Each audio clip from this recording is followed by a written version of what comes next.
ಒಂದು ರೀತಿಯಲ್ಲಿ ಇವತ್ತು ಇವಳು ಈ ನಿರ್ಧಾರ ತಗೊಳ್ಳೋದಿಕ್ಕೆ ನಾನು ಕಾರಣನೇ.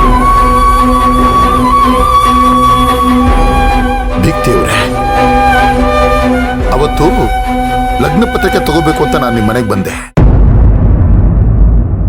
ಅವತ್ತೇನ್ ನಡೀತು ಗೊತ್ತಾ? ನಾನ್ ನಿನ್ ಮೇಲೆ ಇಟ್ಟಿರೋ ಪ್ರೀತಿ ಬೆಲೆ ಕಟ್ಟಕ್ಕೆ ಆಗಲ್ಲ ಮಾವ.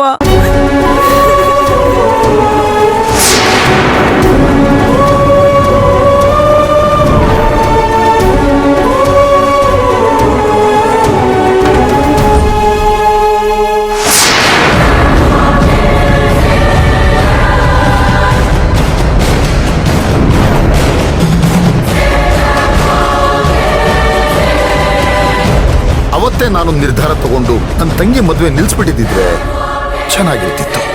ಹುಡುಗ ಬುದ್ಧಿ ಅಂತ ಸುಮ್ಮನೆ ಆಗ್ಬಿಟ್ಟೆ.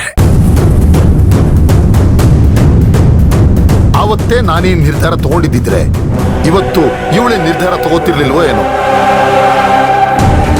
ದಯವಿಟ್ಟು ನನ್ನ ಕ್ಷಮಿಸ್ಬಿಡಿ. ವೀರಣ್ಣ ಸರ್, ದಯವಿಟ್ಟು ಪ್ಲೀಸ್ ಯೋಚನೆ ಮಾಡಿ. ಸುಮಂತ್ ಅಂತ ಗಂಡು ಸಿಗೋದು ತುಂಬಾ ಕಷ್ಟ. Sumantu Archana made for each other. ಇದೆಲ್ಲ ಎಲ್ಲರ ಮುಂದೆ ನಡೆದಿರುವಂತಹ ಆಕಸ್ಮಿಕವಾದ ಘಟನೆ. ಇದನ್ನ ಯಾವಾಗ ಬೇಕಾದ್ರೂ ಸರಿ ಮಾಡಬಹುದು. ಪ್ಲೀಸ್ ನೀವು ಪರ್ಮಿಷನ್ ಕೊಡಿ.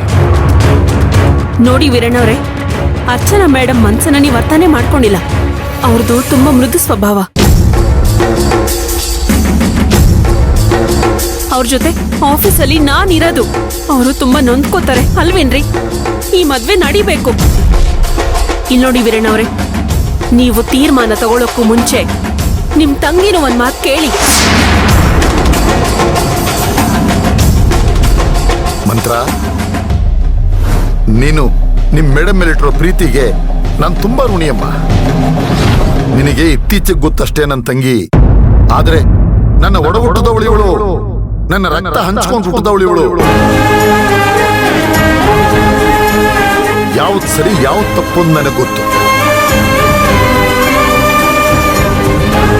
ಈಗೇನು ನಾನು ನನ್ನ ತಂಗಿ ಅಭಿಪ್ರಾಯ ಕೇಳ್ಬೇಕಷ್ಟೇ ತಾನೇ? ಕೇಳ್ತೀನಿ. ಅಮ್ಮ ಅಚ್ಚು, ಅಣ್ಣ, ನೀನು